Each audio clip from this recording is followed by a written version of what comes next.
All right, so we are talking about the oil pressure sending unit on a 2001 Ford Ranger with the 3.0 six-cylinder engine.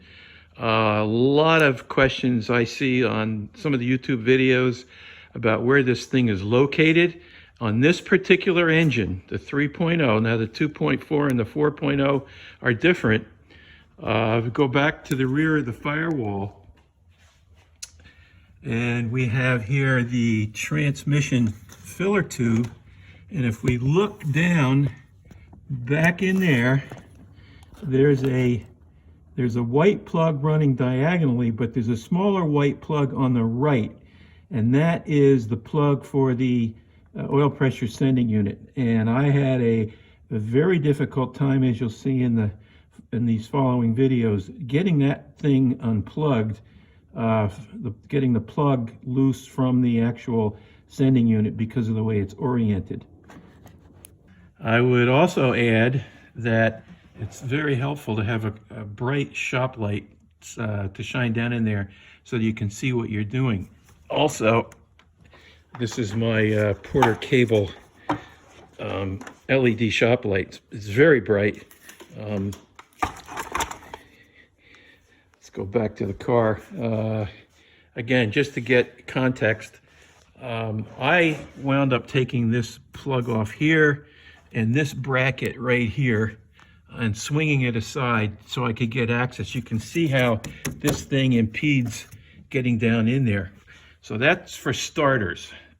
All right, let's continue with this escapade. Trying to get my oil sending unit replaced. I finally managed to get that thing out of there, and I did it just by toying around with it. Finally got it to release. I used a little pick tool.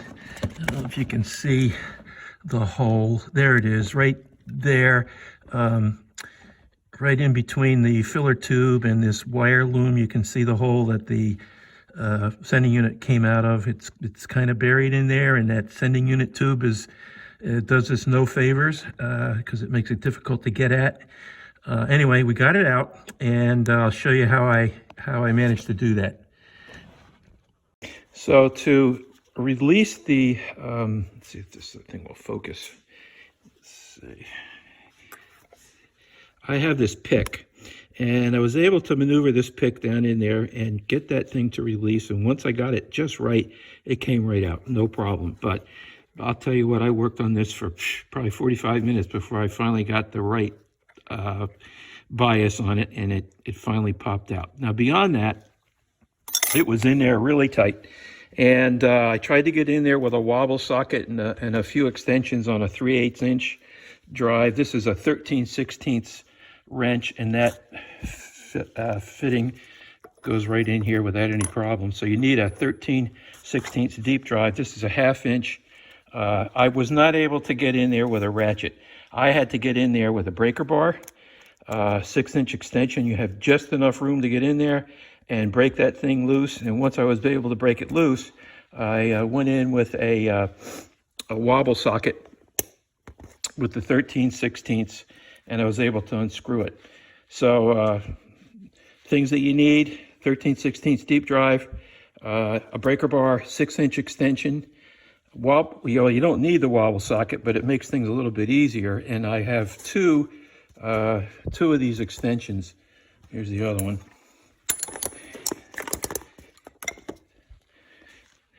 So, and that made it easier for me to get it out of there. Now that I've got it out, got to get it back in. This shouldn't be anywhere near as difficult as it was getting it out. So we'll be back. Finally, the oil pressure sending unit did fix my problem. Working fine now. I just want to recap some of the tools I used to get the plug off. I use this pick. Probably very few people have this. This is a tool that came from my early days working for Bell Tel. It's a wire pick. However, you can go to Harbor Freight and get a little set of picks for almost next to nothing.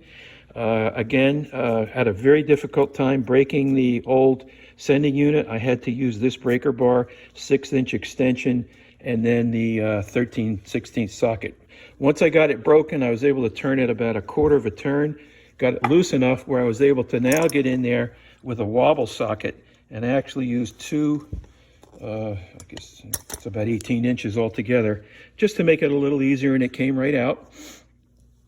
Then going back in, had a little bit of a difficult time getting this to start, but once I got it started, it went in again, used the wobble socket to snug it down, and then went in with my ratchet, this ratchet, and was able to seat it. So we're good to go. Now I hope this helps you, because I looked up on YouTube to find anything like this, and there were very few things. So hopefully this enhances your experience. Good luck. Okay, so recap on replacing my Ranger 3.0 oil pressure sending unit. This is the old sending unit. The new one is in. Got that in successfully, but with a lot of grief and aggravation. In order to get the plug unplugged, I used a pick similar to, well, this is the one I used. You can see that. This is a wire pick from a job I used to have. Came in really handy here. You could probably go to Harbor Freight and get their set of picks. I think it's less than $10, $7, $8 for those picks, maybe even less. Another handy tool to have that I just got this not too long ago. This is a lit mirror. It's got some pretty bright LEDs on it. In fact, they're so bright that they sometimes overwhelm what you're trying to do. But I was able to, because I wasn't sure where the oil sending unit was, I was able to stick this down in there and kind of home in on where it was. So handy little tool, didn't cost all that much. And I've used this since I got it for a lot of other things. You don't realize how handy these are until you get one. So once I got the plug out of here, I was able to work. This is a 13/16. That's what you require to get this sending unit unthreaded and threaded back in. This is a 13/16 half-inch drive with a breaker bar. When I first went in there, I was able to slip this over the sending unit.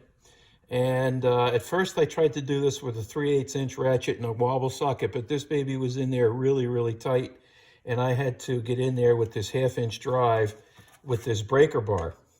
Now the breaker bar I use is a little bit shorter, but I was able to get in there and get enough room where I could actually turn this, loosen it for about a quarter of a turn. And once I got it loosened, I was able to get back in there with my wobble socket. I have a 1/2 inch to 3/8 inch drive adapter that goes on the 13/16 socket, and then put this in here, and just now you have a wobble socket. You put the 3/8 inch drive ratchet on the end of it.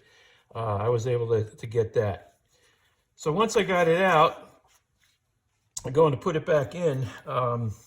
One of the things that you're going to run into is, because that thing's on an angle, this sending unit's just going to flop right out of there. And this holds true for a lot of times when you go to do spark plug replacement. So one of the tricks I learned years ago, you'll see people doing this on YouTube, is just take a piece of paper. This is a double over piece of paper towel. Stick that in there, and that really makes that snug.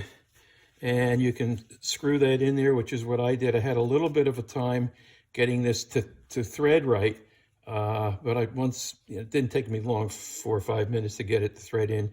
The new ones come with Teflon tape, at least mine did. I got my sending unit on Amazon. I have Amazon Prime, and I think the sending unit was like $12. There's several different ones that you can get on Amazon, as well as all your auto parts stores. They all list different makes, different models, different prices. This one was, I think it was like $12. So once you get it on, you can just pull it off, take your paper towel out, and you're on your way. Once I got it threaded, I went back to my 3/8 inch extension with the wobble socket and tightened it down. So the good news is that the replacement unit fixed my problem. And so I'm happy about that, but I just wish there had been better videos on this on YouTube, because I went through a lot of grief, especially trying to get this off. You'll see this you already saw this in the videos that preceded this. So hopefully, oh, by the way, Harbor Freight 9mm nitrile gloves, that's what I've got on here. These things are terrific. I use these for multiple projects before I have to swap them out. They hold up, they don't tear or break like the 7mm do. And I think you can get a box of, let's see how many are in there, 50 of them for around $10. So yeah, Harbor Freight got a lot of good stuff. Not necessarily the best tools in the world, but for the DIYer, they're perfectly adequate. All right, well, I hope this all helps and saves people some grief. Good luck.